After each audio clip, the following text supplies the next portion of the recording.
जय श्री कृष्ण। आज हम कृष्ण पक्ष भादव मास की एकादशी की कथा सुनेंगे।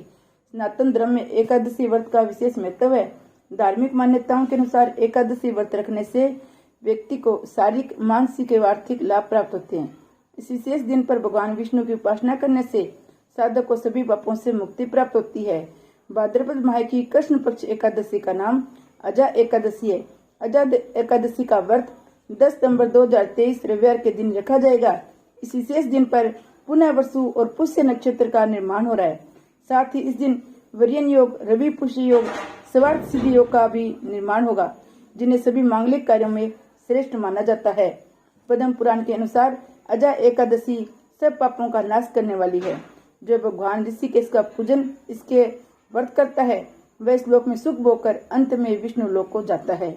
इस व्रत का फल अश्वमेध यज्ञ, तीर्थों में दान, स्नान, हजारों वर्ष की तपस्या, कन्यादान आदि से मिलने वाले फलों से भी अधिक होता है। एकादशी के दिन सूर्योदय से पूरे उठकर स्नान आदि से निवृत्त होकर भगवान विष्णु और माँ लक्ष्मी के साथ गोपी चंदन, चावल, पीले पुष्प, ऋतुफल, तिले, मंजीरी, तुलसी दल से पूजन करे। नीरा रहते हुए शाम को फलाहार करे। एकादशी के दिन विष्णु सहस्त्र नाम का पाठ करने से भगवान विष्णु की विशेष कृपा प्राप्त होती है।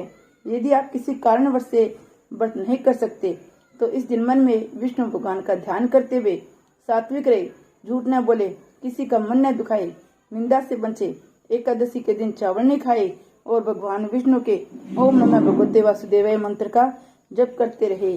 भगवान विष्णु अजा एकादशी की कथा सुनेंगे। युधिष्ठिर जी ने पूछा, हे जनार्दन, अब मैं ये सुनना चाहता हूँ, भाद्रपद माह के कृष्ण पक्ष की कौन सी एकादशी होती है? कृपया आप बताएं। भगवान श्री कृष्ण बोले, राजन, एक चित्त होकर सुनो। भाद्रपद मास के कृष्ण पक्ष की एकादशी का नाम अजा एकादशी है। वह सब पापों को नाश करने वाली बताई गई है। जो भगवान ऋषिकेश का पूजन करके इसका व्रत करता है उसके सारे पाप नष्ट हो जाते हैं। पूरे काल में हरिश्चंद्र नामक एक विख्यात चक्रवर्ती राजा हो गए, जो समस्त भूमंडल के स्वामी और सत्य प्रतिज्ञ थे। एक समय किसी कर्म का फल भोगकर प्राप्त होने पर उन्हें राज्य से भ्रष्ट होना पड़ा। राजा ने अपनी पत्नी और पुत्र को बेच दिया, फिर अपने को भी बेच दिया। पुण्य आत्मा होते हुए उन्हें चंडाल की दास्ता भोगनी पड़ी। वे मुर्दे का कफन लिया करते थे।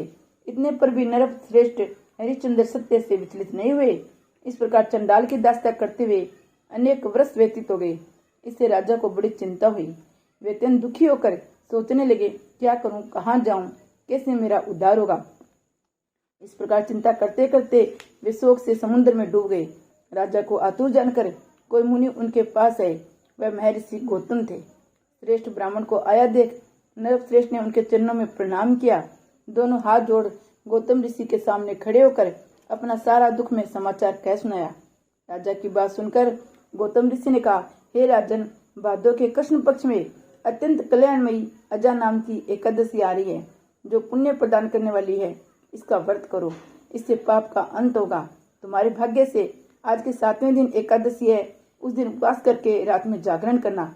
ऐसा कहकर महर्षि गौतम अंतर ध्यान हो गए। मुनि की बात सुनकर राजा हरिश्चंद्र ने उस उत्तम व्रत का अनुष्ठान किया। उस व्रत के प्रभाव से राजा सारे दुखों से पार हो गए।